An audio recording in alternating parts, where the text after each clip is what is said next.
రంగుల జెండా మూడు రంగుల జెండా మూడు రంగుల జెండా ముద్దాడిన బిడ్డరో ఇందిర రాజీవ్ గాంధీని మదిలో తలిచాడురో సోనియా రాహులు ఆశయ సాధనకై కదిలరో గుణము సక్కనిదమ్మ మల్లె పువ్వమ్మో రూపు సక్కని వాడు తొలిపద్దు పడుపో కల్లాలోన మెరుపు పెదవిన చిరునవ్వో ముసి ముసి నవ్వుల వాడు పసి మనసు వాడురో నుదుట పెట్టిన బొట్టు సింధూరం ఎరుపో మూడు రంగుల జెండా మూడు రంగుల జెండా మూడు రంగుల జెండా ముద్దాడిన బిడ్డరో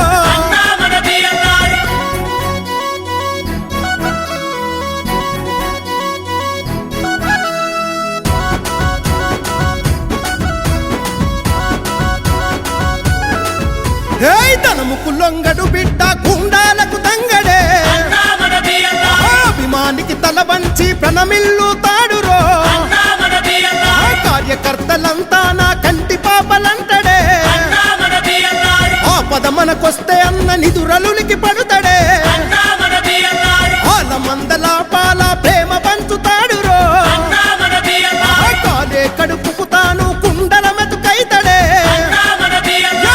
మూడు రంగుల జెండా మూడు రంగుల జెండా మూడు రంగుల జెండా ముద్దాడిన బిడ్డరో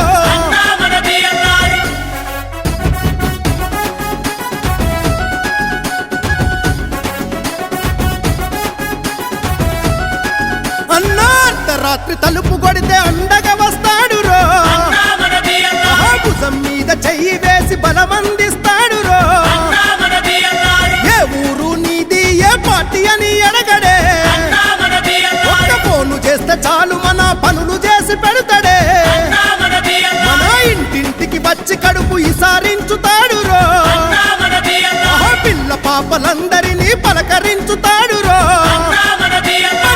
మూడు రంగుల జెండా మూడు రంగుల జెండా మూడు రంగుల జెండా ముద్దాడిన బిడ్డరో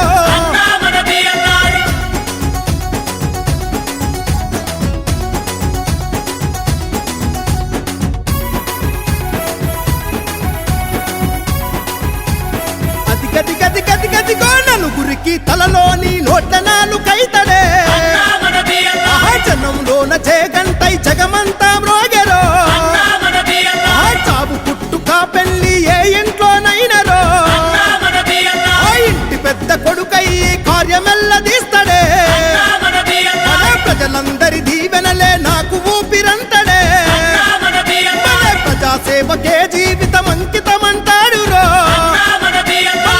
మూడు రంగుల జెండా మూడు రంగుల జెండా మూడు రంగుల జెండా ముద్దాడిన బిడ్డరో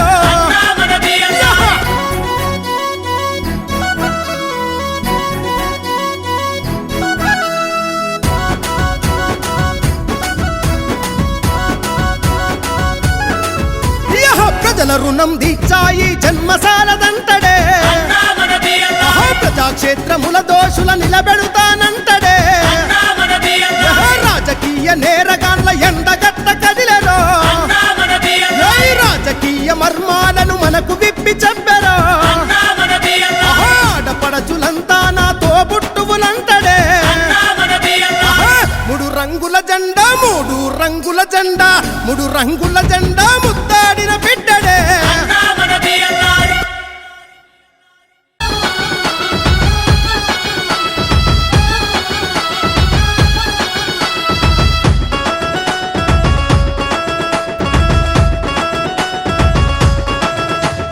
పాటల వస్తున్నమే నీ మాటకు సై అన్నమే నీ అడుగులాడుగైతమే నీ అండగమే ముంటమే నీ పాటల వస్తున్నము నాతో పాటు మనకు యువ కెరటం యువ ఎమ్మెల్యే గుందూరు జేవీ రెడ్డి గారు అలాగే మన డీసీ బడ్జెట్ శంకర్ రాజ్ గారికి నల్గొండ మున్సిపల్ చైర్మన్ పురి శ్రీనివాస్ రెడ్డి గారు మోహన్ రెడ్డి గారికి వేణుగోపాల్ రెడ్డి గారికి నాయకులందరికీ ముఖ్యంగా మా తమ్ముళ్లకు అక్కలకు చెల్లెళ్లకు శివరాత్రి శుభాకాంక్షలు దాంతో పాటు ఈరోజు మహిళా దినోత్సవం, అంతర్జాతీయ మహిళా దినోత్సవం అంటే మన సమాజం మహిళల పట్ల గౌరవంతో ఇలా ప్రపంచవ్యాప్తంగా మహిళా దినోత్సవం రోజే మహాశివరాత్రి రావడం ఎంతో అదృష్టంగా భావిస్తూ మహిళల సమాజంలో ఇంకా కూడా అత్యున్నత స్థాయికి చేయాలని, ప్రతి ఒక్కరు కోటీశ్వరులు కావాలని మన ప్రభుత్వం, కొత్త ప్రభుత్వం, ప్రజా ప్రభుత్వం ఎన్నో కార్యక్రమాలు తీసుకుంటున్న సంగతి మీ అందరికీ తెలుసు. అంతంత మాత్రమే ఉంటే వచ్చిన సంపాదనలో ఆ కుటుంబాన్ని పెంచి పోషించే బాధ్యత మహిళ మీద పడుతుంది. కాబట్టి ఇలా జీరో బిల్లు పేరు మీద నెలకు 500 నుంచి 1000 రూపాయల కరెంటు బిల్లు కూడా మాఫీ చేసిన మన ఇందిరమ్మ ప్రభుత్వం, సోనియా గాంధీ ప్రభుత్వం, కాంగ్రెస్ ప్రభుత్వం. ఇదే రోజు అలాగే 500కే గ్యాస్ సిలిండర్ అందించి పేదవాడు మళ్ళా కట్టెల పొయ్యి మీద పెట్టే విధంగా మన నడ్డి విడిచిన ప్రభుత్వానికి బుద్ధి చెప్పి 500కే సిలిండర్ ఇస్తున్నాం. ఇంకా ఎన్నో కార్యక్రమాలు చేయబోతున్నాం. 3 నెలల్లో 30,000 ఉద్యోగాలు భర్తీ చేసాం. మెగా డిఎస్సీని ప్రకటించడం, గ్రూప్ 1 సర్వీస్ కూడా ఎగ్జామ్ డేట్ కూడా అనౌన్స్ చేసామంటే చెప్పిన కార్యక్రమాలు చేసుకుంటూ ముందుకు పోతున్నాం.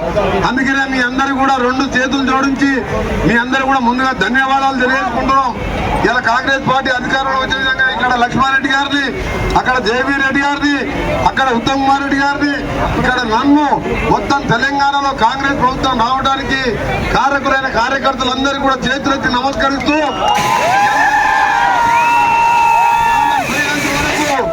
మా గొంతులో ప్రాణం ఉన్నంత వరకు చెప్పిందే చేద్దాం తప్ప మోసం చేసే మాటలు పోయిన ప్రభుత్వం లాగా మోసం చేయం. అందుకనే మీ అందరికి కూడా మాటిస్తున్నాం. వచ్చే ఎన్నికల్లో, పార్లమెంట్ ఎన్నికల్లో కూడా ఒక 40 రోజులు మాకు సమయం కేటాయించి ఈ శివరాత్రి రోజే టికెట్ కేటాయించిన, నల్గొండ టికెట్ కేటాయించిన మన రఘువీర్ రెడ్డి గారిని రావాలి.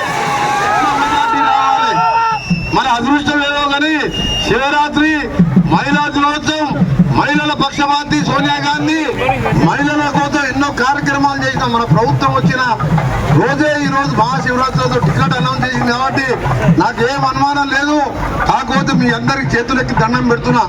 ఇలా రాజీవ్ గాంధీ కుల మతాలకు అతీతంగా ముందుకు పోతున్నాడు. సోనియా గాంధీ భర్తను పోగొట్టుకున్నది, రాజీవ్ గాంధీ తండ్రిని పోగొట్టుకుని నాయనమ్మని పోగొట్టుకున్నది.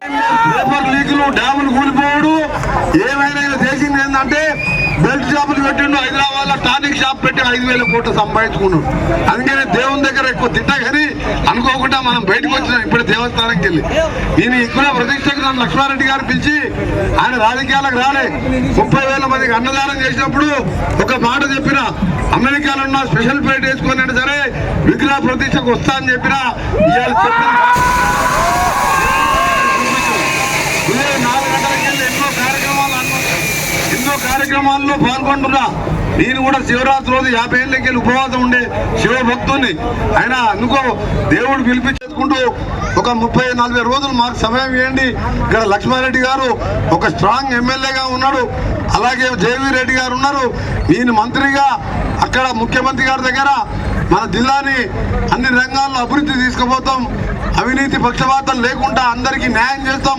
భద్రాచలం రాముని పాదాల దగ్గర 11వ తారీఖు రోజు ఇందిరమ్మ ఇల్లు 5 లక్షల రూపాయలకి ఆ జిల్లా ఖమ్మం జిల్లా ఇన్ఛార్జ్ మినిస్టర్ గా నేను కూడా పోయి అక్కడ ఏర్పాట్లు చూసుకుంటున్నా. అదే విధంగా మిర్యాలగూడ టౌన్ లో కానీ తెలంగాణ మొత్తం కూడా ప్రతి పేదవానికి 5 లక్షలు ఇస్తాం. సొంత జేగా ఉంటే మొదటి దశలో, సొంత ప్లేస్ లేని వారికి 2వ దశలో భూమి సేకరించి ఇల్లు కట్టాలని ప్రభుత్వం నిర్ణయం తీసుకొని 11వ తారీఖు ఇంకో 3 రోజుల్లో ప్రారంభిస్తున్నాం. అందుకనే ఎవరు ఏమనుకోకుండా ఒక 30 రోజులు సమయం ఇచ్చి మన రావినారాయణ రెడ్డి గారి గతంలో భారతదేశంలో జవహర్లాల్ నెహ్రూ కోరితే ఎక్కువ మెజార్టీతో గెలిచినట్టు నల్గొండ ఎంపీగా చేయి గుర్తుపై రఘువీర్ రెడ్డి గారిని భారతదేశంలోనే ఎక్కువ మెజార్టీ రావాలి. ఎందుకంటే అంటారంటే మన ఎమ్మెల్యేల మేము డిఫరెన్స్ చూస్తే 3,60,000 తేడా ఉంది. నాకు 55,000, లక్ష్మారెడ్డి గారికి 55, 60, అందరు 50 పైన ఉన్నాం. మా అందరు కలిస్తే 360. 90 రోజులు ఇన్ని పథకాలు చేసినాం, 30,000 ఉద్యోగాలు ఇచ్చినాం. ఇంకా 3 లక్షలు పెరగాలి కదా, పెరిగితే 6,60,000 అంటే మనం భారతదేశం రికార్డు అవుతుంది. తప్పకుండా హైదరాబాద్లో, నల్గొండలో అందుబాటులో ఉండి సేవ చేస్తామని తెలియజేసుకుంటూ మా శివరాత్రి శుభాకాంక్షలు, మా అక్క చెల్లెళ్లకు మహిళా దినోత్సవ శుభాకాంక్షలు. మీరు మీ పిల్ల పాపలతో సుఖంగా ఉండాలని ఆ శివుణ్ణి ప్రార్థిస్తూ సెలవు తీసుకుంటూ అందరికీ నమస్కారం. జై కాంగ్రెస్.